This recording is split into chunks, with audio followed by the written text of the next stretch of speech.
ఇప్పుడు గాని నేను గాని గుడ్ మార్నింగ్ చెప్పినాననుకోండి, మీరందరూ తిట్టుకుంటారనమాట. ఎందుకక్కా అంటారా? ఇది పొద్దున పెట్టాల్సిన వీడియో అనమాట అండి. ఇంక పొద్దునైతే కొంచెం కళ్ళనేది మంటగా అనిపిచ్చింది. ఇంక ఎడిటింగ్ దగ్గర అస్సలు కూర్చోలేదు.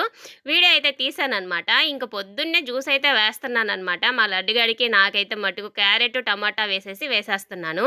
ఎండలు ఎక్కువగా ఉన్నాయి కదండీ! అందుకే బీట్రూట్ అయితే వేయట్లేదనమాట ఈ మధ్య అయితేను. ఇంక మా వారికైతే మటుకు ఇదిగోండి ఇక గుమ్మడికాయ తెచ్చి పెట్టుకొనున్నాడు గదా! అది సగం ముక్కకి కన్నా తక్కువనమాట. జ్యూస్ అయితే మరీ ఇంత వస్తుంది. అదైతే మటుకు వారం నుంచి అదే సరిపోతుందనమాట. ఇంకా హనీ అయితే తెస్తే హనీ బాటిల్ భలే ఇచ్చినారనమాట. తేనెటీగ ఎలా ఉంటదో దానిలాంటి బాటిల్ ఇచ్చారు. చూడ్డానికి భలే ఉందనమాట. రివర్స్ చేసి పెట్టాలి. ఇంక దాన్ని చూపిస్తుంటే ఇంక మా ఆయన అంటున్నాడనమాట. ఇంక తేనెటీగ గూడా వచ్చేసిందిలే అన్నట్టు. ఇంక ఇలాగైతే కొంచెం హనీ కలిపిచ్చేసి ఇంక మా వారికి గాని, మా లడ్డుగాడికి గాని ఇచ్చేస్తున్నాను. మన గ్లాసుల్లో పోసుకొని తాగే అలవాటు లేదు. ఏ గిన్నెలో ఉంటే దాంట్లో తాగేయడమేననమాట. ఎందుకంటే గిన్నెలు కడగడానికి భయమని ఇంక ఇలాగైతే తాగేస్తా ఉంటాను. గిన్నె ఖాళీ అయితే చేసేసాననమాట.